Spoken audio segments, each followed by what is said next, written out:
Assalamualaikum warahmatullahi wabarakatuh. A'udzu billahi minasyaitonir rajim. Bismillahirrahmanirrahim. Alhamdulillahi rabbil alamin wassalatu wassalamu ala sayyidina Muhammadin asyrafil mursalin wa ala alihi wa sahbihi ajma'in. Subhanaka la ilma lana illa ma 'allamtana innaka antal alimul hakim wa la hawla wa la quwwata illa billahil aliyyil 'azim. Radina billahi rabba wa bil islami dina wa bi Muhammadin nabiyyan wa rasula. Allahumma a'inna 'ala dzikrika wa syukrika wa husni ibadatik. Rabbi yassir wa la tu'assir fa inna taysir 'alaika yassir rabbi tamim bil khair. Nawaitu i'tikaf fi hadha masjid sunnatan lillahi ta'ala. Alhamdulillah, syukur pada Allah Subhanahu wa taala.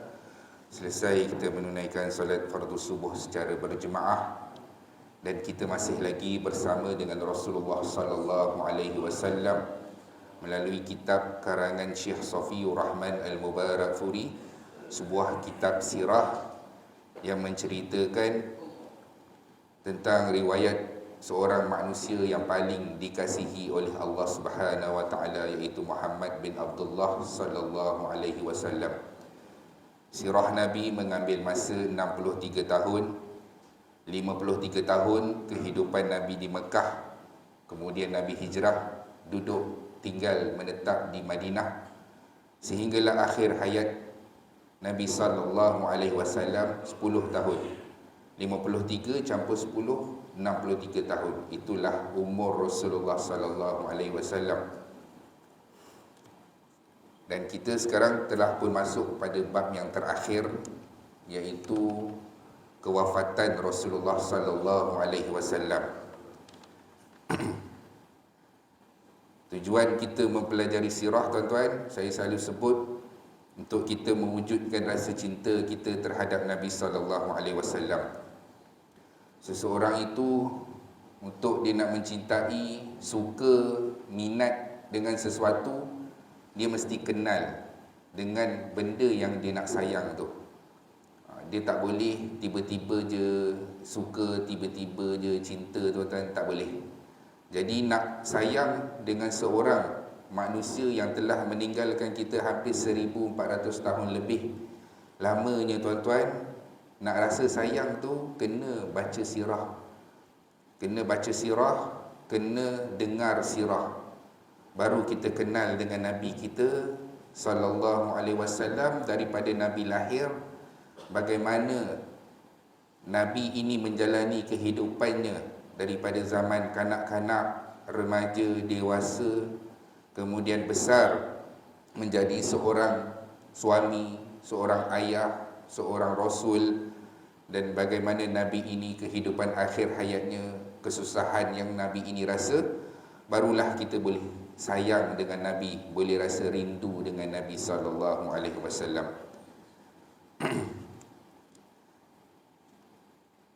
Nabi sakit, tuan-tuan, akhir bulan Safar. Akhir Safar tahun 10 Hijrah. Akhir daripada bulan Safar itu berlarutan sehinggalah 12 Rabiul Awal tahun 10 Hijrah. Nabi sallallahu alaihi wasallam balik daripada menziarahi perkuburan Baqi'. Itu rutin Nabi sallallahu alaihi wasallam, ziarah perkuburan Baqi'. Nabi balik, tuan-tuan, Nabi demam. Nabi sallallahu alaihi wasallam demam. Dan para sahabat dapat merasakan kesakitan Nabi. Bila sahabat pegang Nabi sallallahu alaihi wasallam, panas rasa bahang tersebut, tuan-tuan. Ada riwayat kata pegang macam ni, tarik. Cukup panas, tuan-tuan, cukup panas. Kata Nabi sallallahu alaihi wasallam, inni u'akum kama yu'akur rajulani minkum. Aku diuji kalau sakit seperti dua orang lelaki yang sakit. Kalau kita demam, kita seorang je rasa demam tersebut. Kalau Nabi demam, maksudnya dua kali orang yang demam. Sebab para nabi dan para rasul lah yang diuji oleh Allah Subhanahu wa taala dengan ujian yang berat. Dan di kalangan para nabi dan para rasul, siapa yang paling berat? Tentulah Nabi sallallahu alaihi wasallam. Sebab itulah nabi diberikan gelaran sebagai penghulu pada sekalian para nabi dan para rasul. Sampai akhir Allah uji Nabi sallallahu alaihi wasallam. Tuan-tuan, sampai akhir. Kalau kita baca sirah, daripada dalam kandungan lagi Nabi diuji. Dalam kandungan Allah wafatkan ayah Nabi, lahir berpisah dengan ibu untuk dijaga di perkampungan Bani Sa'diyah. Balik tuan-tuan, baru nak rasa kasih sayang ibu, baru nak dapat ajak ibu pergi zimat ke, beli mainan ke, baru nak minta beli aiskrim. Tuan-tuan, Allah ambil nyawa ibunya. Lengkap gelaran Nabi sallallahu alaihi wasallam pada usia 6 tahun, yatim dan piatu.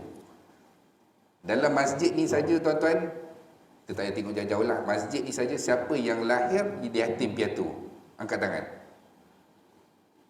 Tak ada tuan-tuan. Maka satu ujian Nabi, kita semua dah terpadam. Kita dah tak boleh challenge. Baru satu sahaja ujian, kita dah kalah dengan Nabi sallallahu alaihi wasallam. Bagaimana seorang Nabi tersebut. Kemudian tuan-tuan, kita boleh tengok bagaimana Nabi menjalani kehidupan Nabi. Daripada zaman kanak-kanak, Nabi sallallahu alaihi wasallam yatim piatu, duduk dengan atuk. Atuk baru nak manjakan, atuk Perdana Menteri Mekah pada ketika itu, baru nak duduk manja. 2 tahun dia Allah bagi chance. Kemudian Allah wafatkan atuk Nabi sallallahu alaihi wasallam. Tuan-tuan, kemudian dipelihara oleh Abu Talib, duduk dengan Abu Talib yang memiliki anak yang ramai. Bagaimana Nabi sallallahu alaihi wasallam sedar diri tuan-tuan. Nabi seorang yang sedar diri. Nabi tahu Abu Talib banyak tanggungan. Nabi bekerja tuan-tuan pada usia lebih kurang 8 tahun. Bekerja, mengambil upah, mengembala kambing. Sebahagiannya aku berikan kepada Abu Talib dan sebahagiannya aku simpan. Tuan-tuan, Nabi sallallahu alaihi wasallam, anak kita lepas habis SPM kerja dekat 7E, tuan, 100 pun dia tak sua dengan kita. Sebab apa? Nak beli handphone, nak buat muka deposit motor. Nabi sallallahu alaihi wasallam tahu tuan-tuan, mengenangkan Abu Talib, dia pun bekerja, dia ambil separuh daripada gaji tersebut dia simpan dan separuh lagi diberikan kepada Abu Talib, walaupun Abu Talib tak suruh. Bukannya Abu Talib suruh Muhammad kerjalah kan, bantulah sikit mana yang patut. Tidak tuan-tuan, Abu Talib tidak pun menyuruh, tapi Nabi sallallahu alaihi wasallam sendiri yang buat perkara tersebut. Dan Nabi ini kita boleh katakan matang sebelum usianya lagi. Kemudian tahun terakhir dalam bulan Ramadan, Nabi sallallahu alaihi wasallam iktikaf tidak seperti tahun-tahun yang sebelumnya. Selalunya Nabi bulan Ramadan, Nabi akan iktikaf 10 hari. Itu yang kita dengar tu 10 kali, 10 akhir Ramadan, iktikaf semua tu tuan, mungkin dia ambil daripada kisah Nabi sallallahu alaihi wasallam. Tapi tahun terakhir itu Nabi double kan. Jadi 20 hari Nabi akan iktikaf, duduk di dalam masjid. Dan pada setiap kali Ramadan, Jibril akan turun sekali saja. Tapi pada tahun terakhir kewafatan Nabi sallallahu alaihi wasallam, Jibril datang pada tiap-tiap malam. Tiap-tiap malam mengulang ulangan Al-Quran bersama Nabi sallallahu alaihi wasallam. Akhir bulan Safar, Nabi mula sakit. Nak balik daripada ziarah Baqi' tadi tu, Nabi balik, Nabi bagi tahu dekat Aisyah, sakit kepala. Sakit kepala dan badan Nabi sallallahu alaihi wasallam panas dan demam. Nabi kata kepada Aisyah, ingat tak dulu aku pernah diracun oleh wanita Yahudi di Khaybar. Tuan-tuan kalau ingat kisah tersebut, Nabi diracun oleh seorang wanita Yahudi Khaybar yang bernama Zainab. Nabi maafkan. Tuan-tuan, Nabi maafkan. Sehinggalah ada seorang sahabat yang meninggal dunia disebabkan racun itu, baru Nabi jatuhkan hukuman balas balik mati kepada Zainab wanita Yahudi tersebut. Kata Nabi sallallahu alaihi wasallam, sesungguhnya sehingga hari ini aku dapat merasakan bisa daripada racun tersebut. Sebab Nabi sempat kunyah. Cuma Nabi tak sempat telan. Jadi dia punya, kita panggil apa tu, dia punya bahan-bahan perapan dia tu, racun tersebut sempat masuk ke dalam tubuh Nabi sallallahu alaihi wasallam, sehinggalah malaikat bagi tahu, wahai Muhammad, keluarkan balik makanan tersebut.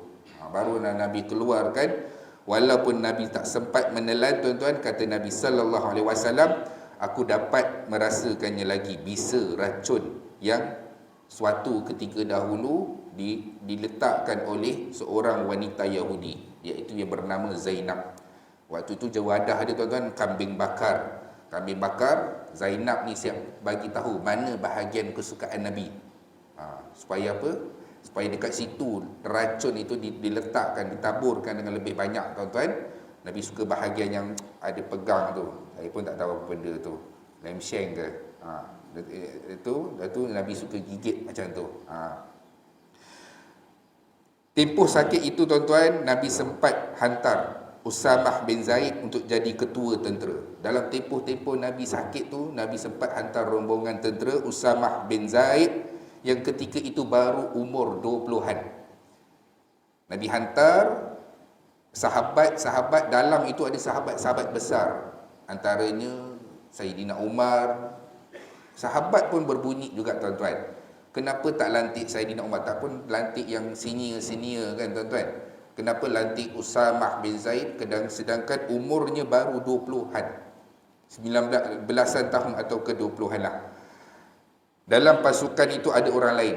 Maka Nabi SAW dengar apa yang diucapkan oleh para sahabat sampai ke telinga Nabi. Nabi panggil, Nabi kata, teruskanlah kepimpinan Usamah. Janganlah kamu ragu-ragu dengan kepimpinan Usamah, kerana dia seperti bapanya, Zaid bin Harisah. Zaid bin Harisah, anak angkat Nabi. Zaid bin Harisah ada anak nama Usamah bin Zaid. Usamah bin Zaid pun Nabi SAW sayang seperti dia menyayangi Zaid bin Harisah. Dan Nabi duduk di rumah Maimunah.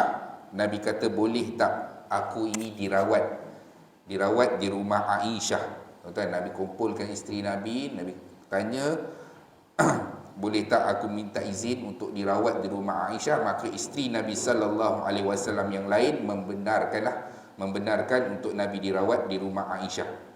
Sakit Nabi ini, kata para ulama, itulah buah yang terakhir daripada Allah Subhanahu Wa Taala untuk melonjakkan kedudukan Nabi di satu kedudukan yang tak akan dapat dipintas oleh mana-mana makhluk Allah Subhanahu Wa Taala. Itulah, bukannya untuk menghapus dosa Nabi ataupun menghapuskan saki-baki dosa Nabi, kerana Nabi tidak melakukan dosa dan Nabi terpelihara daripada melakukan dosa.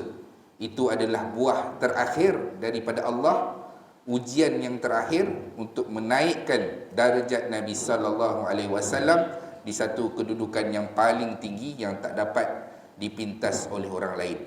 Saya selalu sebut, kalau kita ada anak itu kita pelihara, kita rekrut dia daripada kecil sehingga dia dewasa untuk menjadi lelaki yang paling sempurna, tetap tidak boleh melawan ataupun memintas kedudukan Nabi sallallahu alaihi wasallam. Itu kaedah dia. Nabi tanya Aisyah bila di rumah, tuan-tuan. Nabi tanya sampai dekat rumah, Nabi tanya, wahai Aisyah, ada tak harta yang tinggal di dalam rumah ini? Ya Rasulullah, ada, lebih kurang 5 dan ke 9 dinar. Nabi sallallahu alaihi wasallam minta Aisyah bagi kepada aku. Nabi pun ambil duit dinar itu, ada di tangan Nabi. Nabi pun belik-belik sambil tengok 5 hingga ke 9 dinar itu. Nabi kata, apalah yang disangkakan oleh Allah pada diriku bila dunia ini berada di dalam rumahku? Tuan-tuan, Lebih kurang kalau di 9 dinar ni, kalau kita macam berapa ringgit lah tuan-tuan kan. Apalah yang disangkakan oleh Allah kepada aku apabila aku mati dalam keadaan dunia ada di dalam rumahku. Tuan-tuan, Nabi sallallahu alaihi wasallam, wahai Aisyah, infak semua ni, semua ini berikan kepada orang yang lebih memerlukan. Nabi sallallahu alaihi wasallam, kalau tuan-tuan nak tahu, Nabi ini adalah kaya. Cuma Nabi tidak mengekalkan kekayaan Nabi. Kalau Nabi dapat harta itu pagi, ianya tidak akan kekal sehingga petang. Nabi akan agihkan. Ada satu hari, orang Yaman datang, longgok tuan-tuan, longgok, bukannya bagi hamper, longgok harta di depan Nabi sallallahu alaihi wasallam. Nabi agihkan, Nabi cekak. Ni cekak, dan boleh bayangkan berapa banyak. Nabi cekak, nak ambil tuan, ambil. Tuan-tuan, Nabi bagi kesemuanya. Cuma Nabi tidak mengekalkan harta tersebut kepada diri Nabi, dan Nabi berikan keseluruhannya. Walhal Nabi lah yang paling kaya. Kalau satu peperangan sahaja, 2/3 harta diberikan, 1/3 atau 2/3 saya tak pasti, diberikan kepada Nabi. Tuan-tuan, harta itu tidak akan kekal di rumah Nabi sallallahu alaihi wasallam. Dan pada hari kewafatan Nabi, ada sedikit tepung gandum sahaja. Kata Aisyah, selepas Nabi wafat, di rumahku adalah beberapa gandum yang aku dapat makan untuk beberapa kali sahaja. Itulah baki yang tinggal di dalam rumah Aisyah pada ketika itu. Dan sepanjang hidup Nabi sallallahu alaihi wasallam, Nabi lah yang menjadi imam. Maksudnya kalau dalam roster jadual imam tu, subuh sampai isyak, Nabi lah yang menjadi imam sepanjang kehidupan Nabi. Kalau Nabi ada urusan, sebagai contoh Nabi keluar berperang, Nabi akan hantar wakil ataupun di kalangan para sahabat untuk menggantikan Nabi sallallahu alaihi wasallam. Tapi sepanjang Nabi berada di Madinah, Nabi lah yang menjadi imam kepada para sahabat daripada subuh hinggalah isyak. Bila Nabi sakit, tak boleh bangun tuan-tuan. Kadang Nabi bangun, Nabi pitam. Bangun, pitam, kadang Nabi duduk, kadang Nabi baring. Nabi pitam, Nabi tanya, as-sallan nas, dah solat ke? Waktu tu sembahyang isyak. Semua dah solat ke? Belum. Aisyah kata, belum ya Rasulullah, mereka semua menunggu kamu. Kemudian Nabi minta bekas, tuan-tuan, Nabi minta bekas yang berisi air. Nabi ambil, Nabi sapu muka. Nak bagi segar lah, macam kita lah, nak bagi segar. Tapi Nabi tetap tidak larat untuk nak solat. Tuan-tuan, ini bukan sakit tua. Kita jangan bayangkan, oh Nabi sakit tua, mungkin Nabi dah uzur kot. Tidak tuan-tuan, itulah, sakit itu adalah mukaddimah untuk sakaratul maut. Itu mukaddimah dia. Kemudian bila Nabi pitam lagi, Nabi bangun, Nabi kata, dah solat ke semuanya? Aisyah kata, semuanya masih menunggu kamu, wahai Rasulullah. Semuanya masih menunggu kamu. Dan akhirnya Nabi sallallahu alaihi wasallam kata, muru Abi Bakrin falyusalli minan nas, arahkan Abu Bakar untuk menjadi imam. Tuan-tuan, Aisyah tahu ayah dia kalau solat macam mana. Aisyah kata, inna rajulan raqi, Abu Bakar ini seorang yang lemah lembut. Fa idza qara al-Quran la yamliku dama'ah, kalau dia membaca Al-Quran, dia akan menangis. Dia tak boleh kontrol. Dia takbir je, Allahu Akbar, Bismillahirrahmanirrahim. Dia tak boleh tuan-tuan. Dia akan berhenti lama, menggigil-gigil kerana menangis tuan-tuan. Tuan-tuan, sahabat Nabi sallallahu alaihi wasallam. Kemudian Abu Bakar pun menjadi imam. Tetap diteruskan Abu Bakar menjadi imam. Satu hari waktu zuhur, Nabi minta Fadil Ibnu Abbas dan Ali bin Abi Talib untuk papah Nabi. Waktu itu Abu Bakar yang menjadi imam. Minta papah Nabi sampai dipapah tuan-tuan. Kita kalau sihat tubuh badan tak pergi masjid, tak tahulah tuan-tuan. Nabi sallallahu alaihi wasallam dipapah untuk masuk ke dalam Masjid An-Nabawi, dan waktu itu Abu Bakar menjadi imam.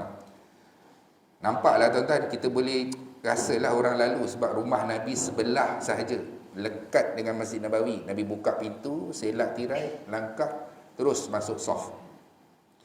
Abu Bakar nampak Nabi daripada rumah Nabi, pintu Nabi sallallahu alaihi wasallam, dan Abu Bakar nak berundur, Nabi buat isyarat, teruskan. Kemudian Nabi sallallahu alaihi wasallam didudukkan di sebelah Abu Bakar, kemudian Nabi sallallahu alaihi wasallam lah yang menjadi imam. Ada hari Nabi kuat sedikit, Nabi berucap, Nabi bagi tahu ada hamba Allah ini, Allah berikan pilihan kepada dia untuk dia memilih dunia ataupun dia nak duduk di sisi penciptanya. Dan hamba itu memilih untuk duduk di sisi Tuhannya. Tuan-tuan, seorang sahabat ketika itu menangis bersungguh-sungguh. Siapa dia? Dia adalah Abu Bakar. Abu Bakar faham yang disebutkan Nabi hamba itu adalah diri Nabi sallallahu alaihi wasallam sendiri. Maksudnya Nabi tidak pilih dunia, Nabi memilih untuk duduk di sisi Allah Subhanahu wa taala, dan Nabi kata, tenang wahai Abu Bakar, kamu orang baik.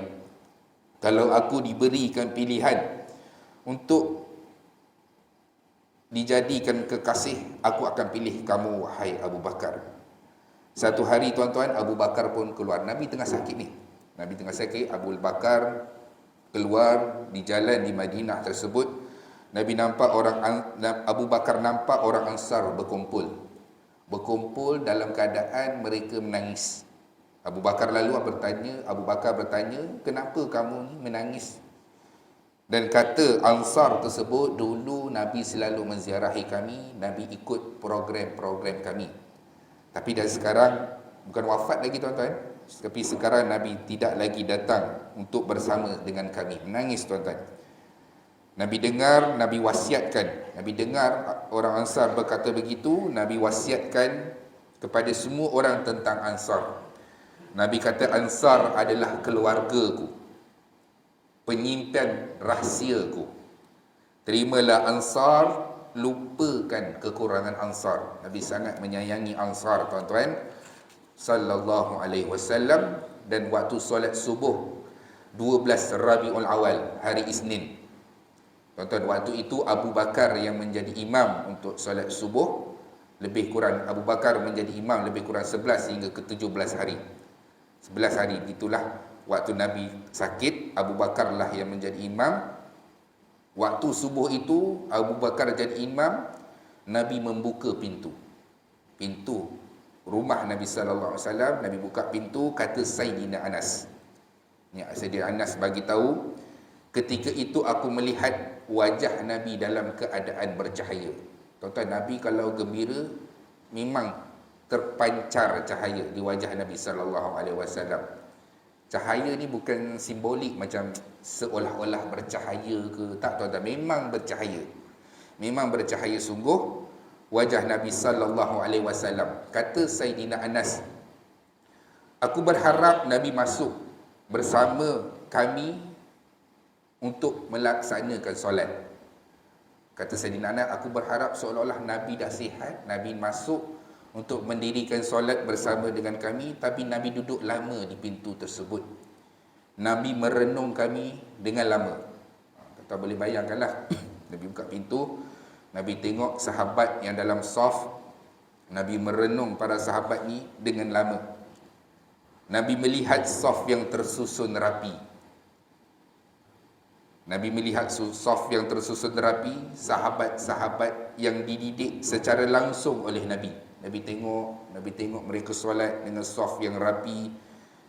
Semua itu adalah para sahabat yang dididik secara langsung oleh Nabi sallallahu alaihi wasallam. Dan aku melihat Nabi begitu gembira kerana cahaya yang terlalu memancar di wajah Nabi sallallahu alaihi wasallam.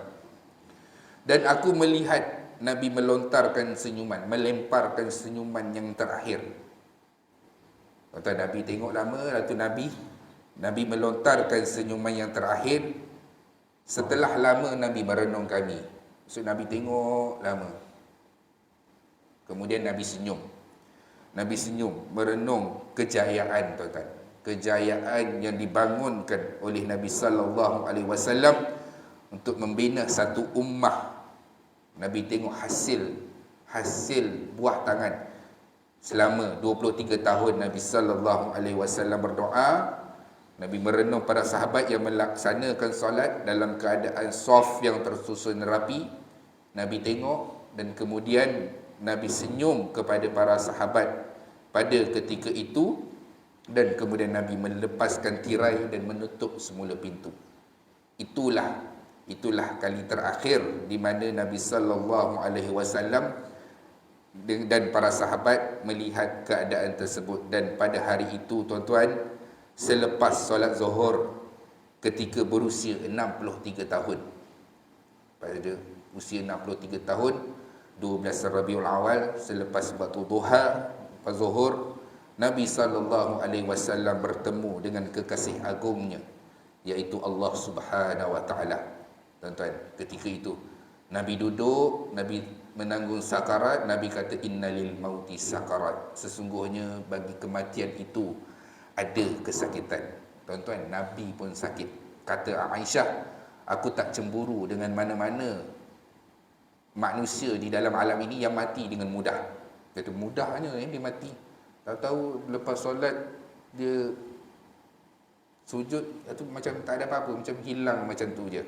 Kata Aisyah, setelah aku melihat betapa beratnya Nabi menanggung sakarat, aku tidak mencemburui mana-mana kematian yang lain, kerana selepas melihat kematian Rasulullah sallallahu alaihi wasallam, Nabi sempat berpesan dalam keadaan yang terakhir itu. Nabi bagi tahu solat, tuan-tuan.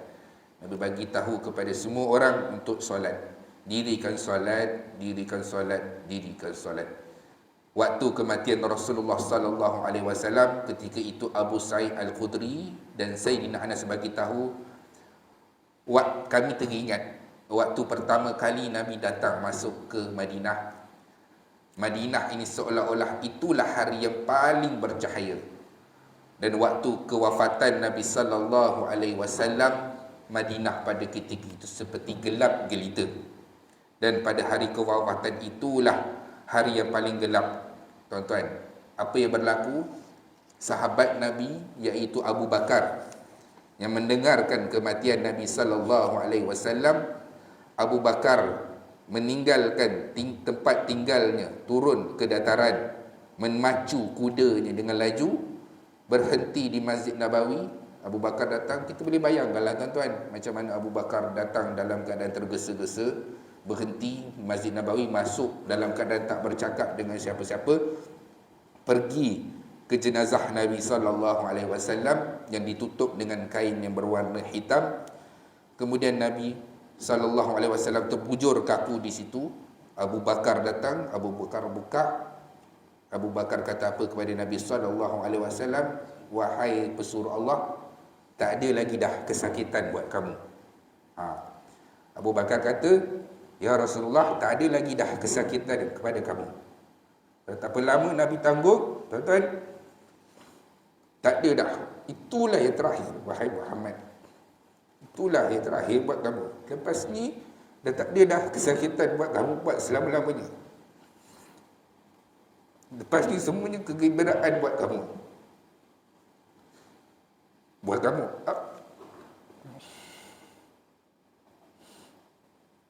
Sayyidina Umar tengok Nabi waktu hidup dalam keadaan, wahai Muhammad, kamu ni pemimpin, duduk di atas tikar.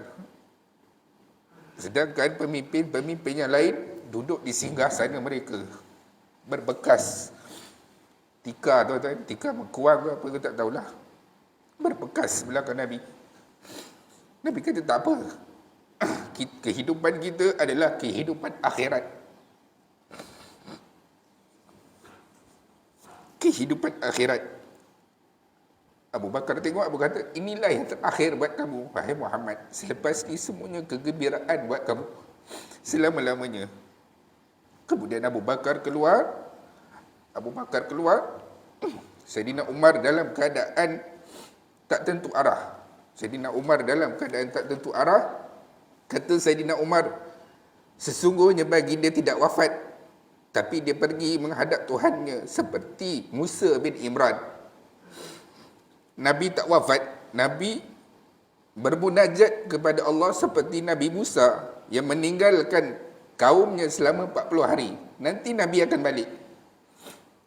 Kemudian Abu Bakar keluar, Abu Bakar kata, wahai Umar, diam, duduk kamu. Kalau yang lain sebut, Saidina Umar tak layan sangat. Tapi yang sebut itu Abu Bakar. Abu Bakar kata, wahai Umar, duduk. Duduk wahai Umar. Apa kata Saidina Abu Bakar? Man kana ya'budu Muhammad fa inna Muhammadan qad mat. Sesiapa selama ini yang menyembah Muhammad, Muhammad dah mati. Siapa-siapa yang menyembah Muhammad, Muhammad dah mati. Wa man kana ya'budullah, sesiapa yang menyembah Allah selama ini, fa innallaha hayyul la yamut, Allah tidak akan mati dan kekal hidup selama-lamanya. Maksudnya Saidina Abu Bakar nak bagi tahu point dia di situ. Maksudnya apa? Saidina Abu Bakar nak bagi tahu selama ni kita, ialah tuan-tuan, selama ini adakah kalau Muhammad mati kita semua nak berpaling menjadi murtad, tinggalkan Islam? Kita tidak menyembah Muhammad, tapi kita menyembah Tuhan Muhammad. Muhammad ini adalah sebagai pemberi risalah. Kemudian Saidina Abu Bakar baca ayat Al-Quran daripada surah Al-Imran ayat 144. Wa ma Muhammadun illa rasulun qad khalat min qablihi rasul. Muhammad itu tidak lain hanyalah seorang rasul. Sesungguhnya telah pun berlalu sebelum dia lagi ada rasul.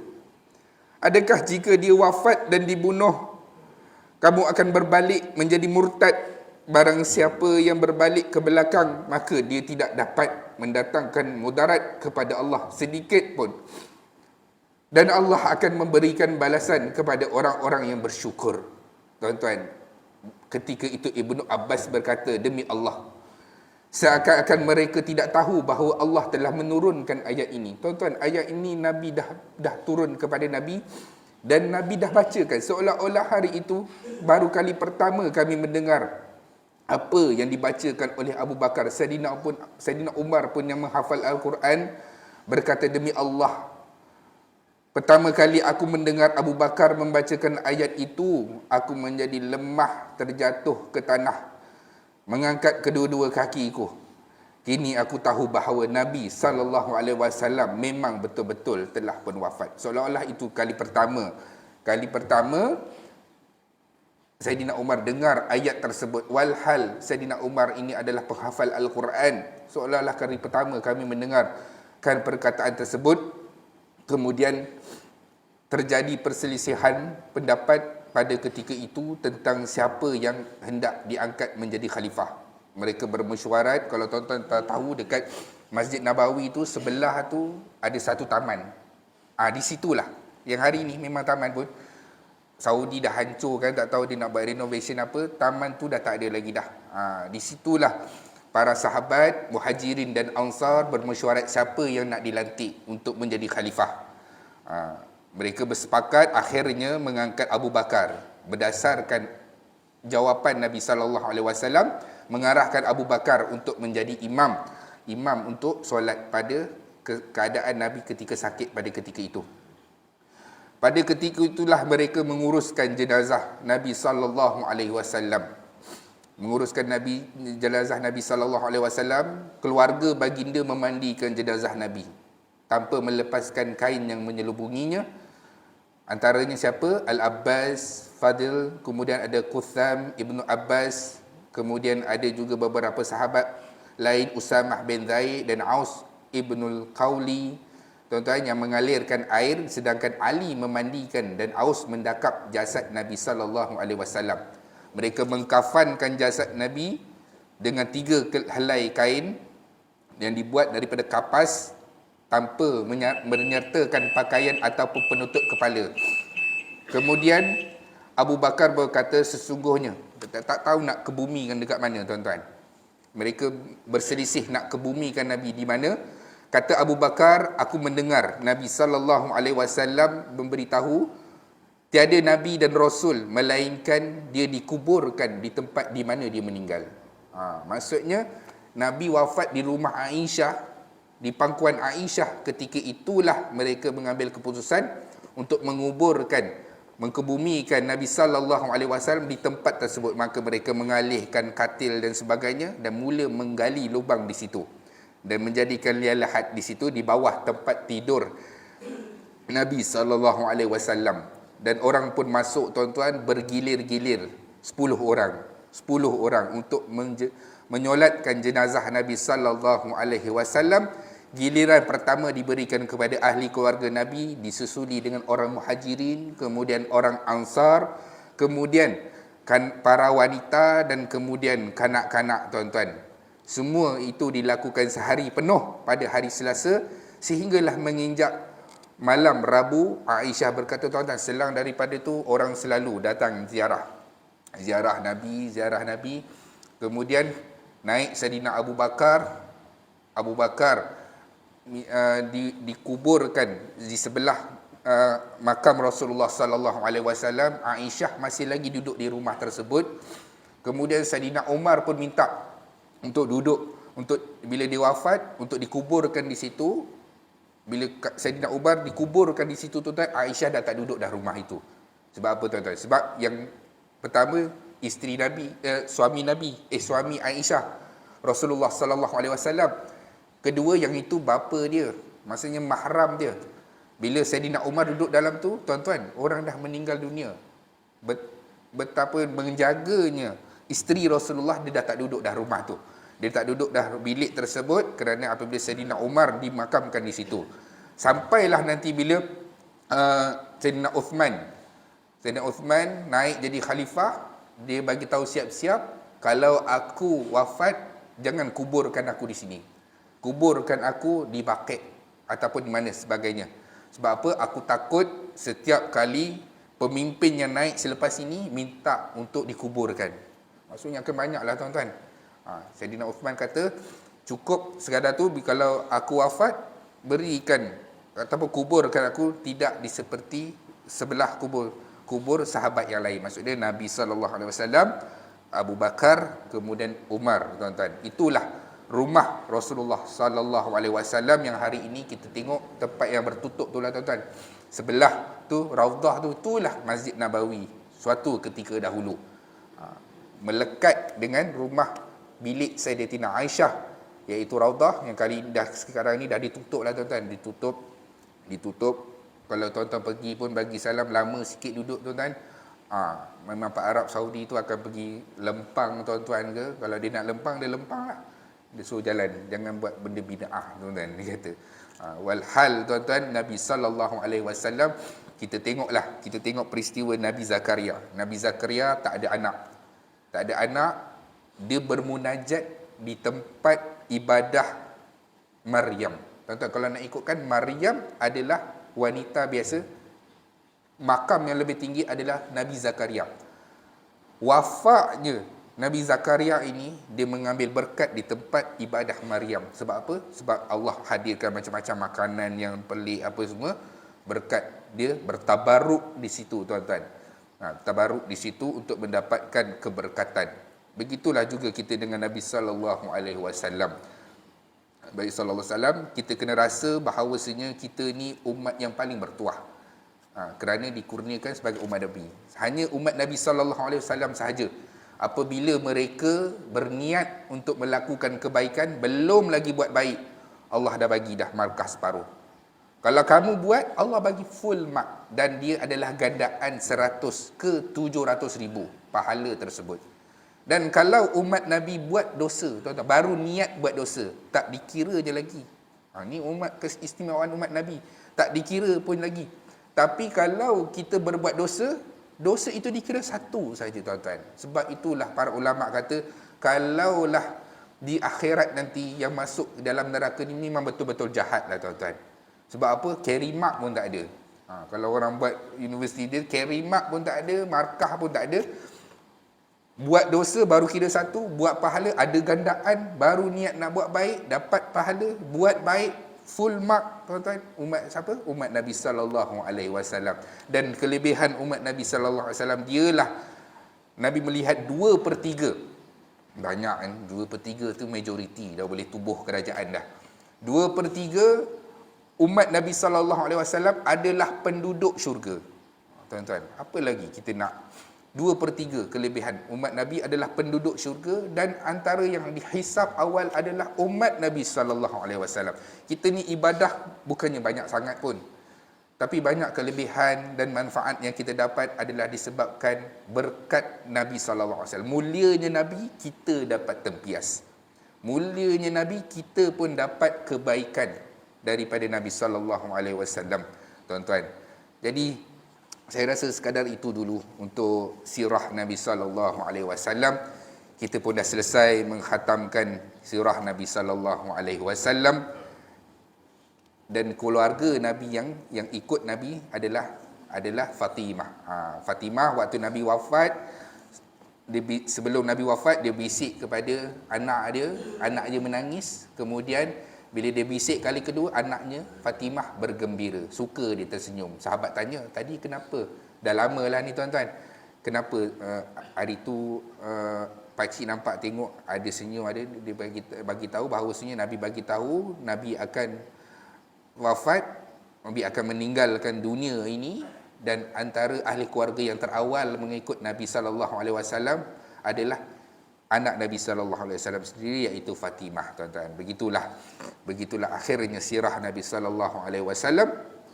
Dia kalau berakhir ni tuan-tuan, kena ulanglah baca, tuan-tuan. Kenalah ulang baca, tengok balik, semak balik, sebab hari-hari kita kena diceritakan dengan kisah-kisah begini, tuan-tuan, supaya dia menjadi makanan rohani kita.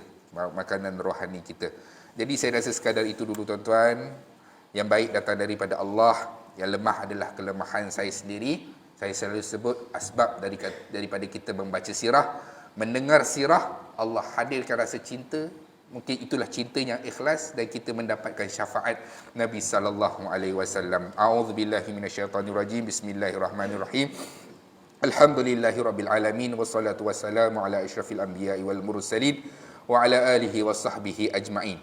Ya Allah, ya Tuhan kami, ampunkanlah dosa-dosa kami, dosa kedua ibu bapa kami, dosa ahli keluarga kami, dosa rakan-rakan kami. Ya Allah, ya Tuhan kami, bantulah kami dalam mentaati perintah-Mu, bantulah kami dalam meninggalkan segala larangan-Mu. Terimalah amal ibadah kami, solat kami, puasa kami, zikir kami, bacaan Quran kami, sedekah kami sebagai pahala yang diterima di sisi-Mu, wahai Allah. Ya Allah, ya Tuhan kami, ringankan sakit sakaratul maut kami. Matikan kami dalam keadaan husnul khatimah, jangan matikan kami dalam keadaan su'ul khatimah. Ya Allah, ya Tuhan kami, jadikan kubur kami di antara taman-taman syurga. Jangan jadikan kubur kami di antara lubang-lubang neraka. Ya Allah, ya Tuhan kami, bangkitkan kami dalam keadaan Engkau redha dengan kami, ya Allah. Berilah buku amalan kami dengan tangan kanan kami, jangan beri buku amalan kami dengan tangan kiri kami.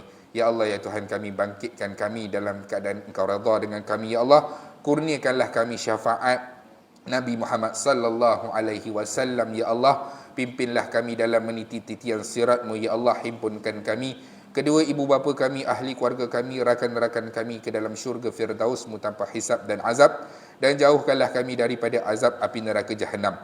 Rabbana atina fid dunya hasanah wa fil akhirati hasanah wa qina azabannar. Wa sallallahu ala sayyidina Muhammad wa ala alihi wa sahbihi wasallam. Walhamdulillahi rabbil alamin. Sallallahu alaihi wasallam.